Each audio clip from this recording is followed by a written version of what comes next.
70% rule when it comes to investing is probably one of the biggest wastes of time I've seen in fucking years, man. There's no such thing as 70% rule. Well, you buy it at 70%, you're profitable. Like, what does that have to do with anything? So whenever somebody uses round numbers, I've learned they're being lazy. Frankly, it's a lazy thing because they're not willing to actually dial in what it takes to have the math figured out. 70%, the whole idea is, let's say the property's going to be worth $100,000 once it's remodeled. People are saying, well, you got to buy it at 70 grand.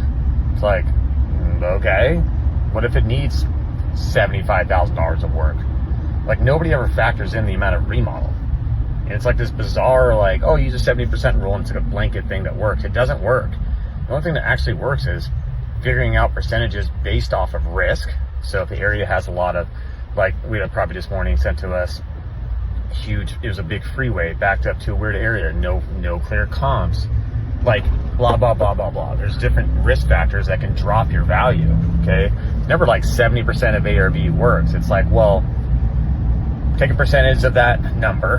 ARV means after renovation value. Take a percentage of that number. Maybe it's 15% or 18% or 20%. And then subtract the renovation cost.